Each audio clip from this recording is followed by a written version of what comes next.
bau anyir yang sangat menyengat.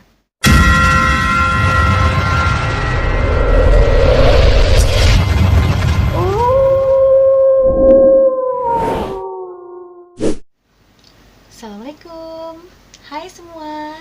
Terima kasih sudah mampir ke channel ini. Semoga teman-teman yang menonton channel ini diberikan keberkahan, kesehatan, dan selalu ditambahkan rezekinya oleh Allah Subhanahu wa Ta'ala. Amin. Pada zaman dahulu, banyak orang yang menjual keimanannya karena harta dengan cara pesugihan. Tapi itu dulu sih, nggak tahu sekarang masih ada atau tidak. Di video kali ini, saya akan menceritakan tentang kisah dari seorang pemuda yang tergiur akan harta kekayaan dengan cara pesugihan. Mau tahu bagaimana cerita selanjutnya? Tonton terus ya. Tapi sambil menonton video, paling enak ngapain coba yuk? Nah betul, paling enak makan cemilan. Kebetulan sini saya udah punya ini nih. Ini adalah bolu pisang. Nah, bolu pisang ini bukan bolu biasa loh teman-teman, karena di tengah-tengah bolunya ini terdapat pisang beneran. Kita bisa request sih sebenarnya nih. Aku sih requestnya yang pakai keju sama yang pakai coklat. Kita lihat ya. Nih, lihat ya teman-teman ya. Tuh, ya kan? Tuh.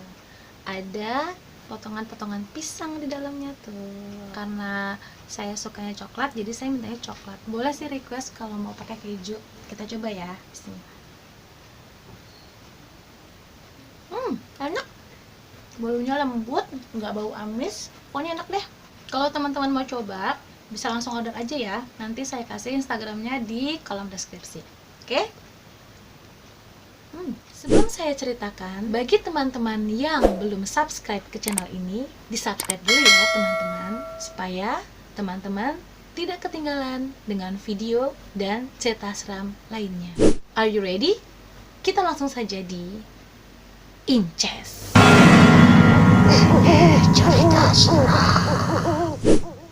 Kemiskinan memang terkadang membuat seseorang selalu menghayal bergelimang harta, sehingga keimanan yang dimiliki jadi berkurang gara-gara iming-imingan harta yang berlimpah. Nah, di cerita kali ini ada seorang laki-laki yang sebut saja bernama Joko. Joko ini adalah nama yang disamarkan ya teman-teman. Jadi, jika ada teman-teman yang namanya sama dengan nama yang ada dalam video ini, saya mohon maaf. Karena memang nama tersebut sengaja disamarkan untuk kepentingan pribadi dari orang yang bersangkutan. Joko sudah tidak bisa lagi mendengar teriakan para penagih hutang yang berdatangan terus ke rumahnya. Joko bahkan sudah hafal kapan waktu mereka datang. Jadi dengan sigap, dia akan berlari ke belakang rumah dan bersembunyi di rumah warga yang masih bersimpati kepadanya. Tentu saja Joko tidak berhutang hanya pada satu orang, tetangganya pun tidak luput ia mintai pinjaman. Itulah sebabnya mengapa tetangganya tidak ada lagi yang mau membantu Joko. Bukan Joko menghabiskan hidupnya dengan foya-foya. Hutang yang dia tanggung adalah hutang peninggalan dari bapaknya yang entah pergi kemana. Ibunya meninggal sejak Joko masih kecil, jadi Joko hanya hidup berdua dengan ayahnya. Tapi malang nasib Joko, sudah hidup tanpa kasih sayang ibu, masih harus menerima fakta bahwa ayahnya adalah seorang tukang judi yang lebih sering setor uang ke bandar judi daripada mengeruk keuntungan dari judi tersebut. Joko tidak bisa lagi hidup seperti ini. Akhirnya Joko mantap bahwa dia akan menempuh jalan untuk memperkaya dirinya dan membayar hutang-hutangnya dengan cara pesugihan. Jalan itu sebenarnya sudah ia pikirkan sejak lama. Joko belum berani untuk melawan Tuhan. Tapi sepertinya kali ini dia sudah tidak bisa berpikir dengan jernih. Joko menemui dukun kondang di desa sebelah. Setelah mengambil simpanan uang yang dia punya, Joko mantap menemui dukun itu. Setibanya di rumah dukun itu dan mengutarakan niatnya, Joko diminta oleh sang dukun untuk menyiapkan ubarampe. Ubarampe itu adalah segala sesuatu yang diperlukan untuk dia bertapa nanti di gua tempat dia melakukan pesugihan. Gua itu memang sudah terkenal dijadikan tempat pesugihan. Anggap saja namanya adalah Gua Sugiharto. Dukun itu hanya berpesan, meskipun uang ini gampang, bukan berarti mengambilnya pun mudah. Tapi Joko tetap bersikeras. apapun syarat yang diminta, dia akan mengabulkannya. Si dukun kemudian berkata lagi bahwa masalahnya bukan hanya tentang syarat, tapi keteguhan hati dan mental Joko pun diuji. Joko mengangguk mantap.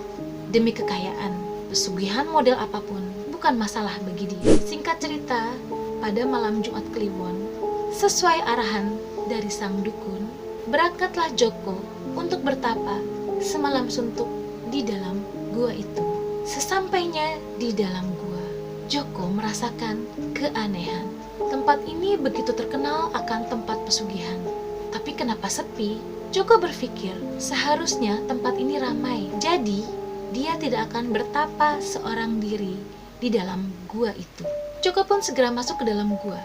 Bau anyir yang sangat menyengat dan udara yang lembab menyambut Joko di mulut gua. Dia hampir muntah.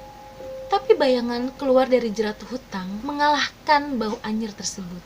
Joko segera membakar kemenyan dan menyiapkan sesajen sesuai dengan arahan dari sang dukun. Joko sempat ragu ketika memulai semedi.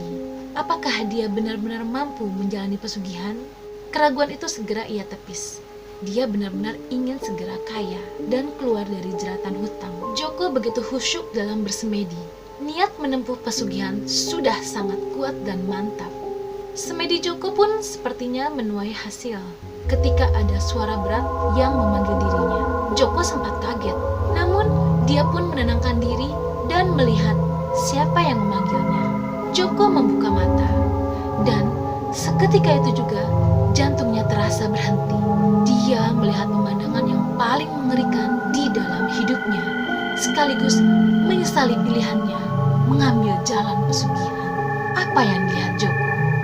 Joko melihat genderuwo yang sangat besar berdiri tepat di depan tempat dia bertapa. Genderuwo itu sedang menyeringai dan terlihat gigi putih penuh taring yang berlumuran darah. Genderuwo meraih sesuatu dan menggigitnya. Joko tersadar bahwa genderuwo itu sedang menggigit kaki manusia. Belum hilang kekagetan Joko, genderuwo itu pun mulai berbicara. Aku jaluk tunggal, menungso nek kowe tetap pengen sugih. Nek ora iso nyepaki kowe karo keluargamu sing tak brakon. Genderuwo itu berbicara dalam bahasa Jawa, yang artinya adalah, aku minta tumbal manusia kalau kamu ingin kaya. Kalau nggak bisa ngasih, kamu dan keluargamu yang akan kucabik-cabik dan kumakan. Tidak butuh waktu lama bagi Joko untuk meraih kesadarannya. Ia segera lari dari gua tersebut. Tawa genderuwo yang menggema memacu Joko untuk semakin kencang berlari dari dalam gua itu. Dia teringat kata-kata dari sang dukun bahwa demit yang dia akan jumpai bukanlah demit sembarangan. Si dukun meminta Joko untuk tidak berlari. Joko pun mengabaikannya. Dia terus berlari menuju motornya, lalu memacu motornya dengan kecepatan tinggi, pergi dari tempat itu dan membuang jauh semua angan-angannya akan kekayaan dari pesugihan. Nah, itu dia cerita tentang Joko, seorang pemuda yang ingin kaya dengan cara singkat melalui pesugihan. Jadi ya teman-teman, sebenarnya kita itu nggak perlu yang namanya pesugihan. Itu kan syirik ya. Allah juga tidak suka, Allah murka jika kita menyekutukan Allah Subhanahu wa Ta'ala. Jangan sampai kita memilih jalan pesugihan. Walaupun dalam keadaan yang sangat sulit sekalipun, kita masih punya Allah yang Maha Kaya. Mintalah kepada Allah. Jangan lewat jalan pesugihan. Karena selain merugikan diri sendiri, juga akan merugikan keluarga. Dan yang pasti tidak akan berkah dan selamat sampai ke akhirat. Nah, bagaimana teman-teman dengan cerita yang tadi? Jika kalian suka ceritanya, silahkan klik like-nya. Dan jangan lupa juga share cerita ini ke teman-teman yang lain, supaya teman-teman yang lain juga bisa belajar dari kisah yang saya ceritakan tadi. Bagi teman-teman yang belum subscribe channel ini, jangan lupa di subscribe ya. Dan aktifkan juga loncengnya, agar teman-teman tidak ketinggalan video-video seram Inces berikutnya. Bagi teman-teman yang memiliki cerita atau pengalaman yang menyeramkan, silakan kirimkan DM ke Instagram @inalunadasana atau kirim email ke inalunadasana@gmail.com. I see you soon. Assalamualaikum.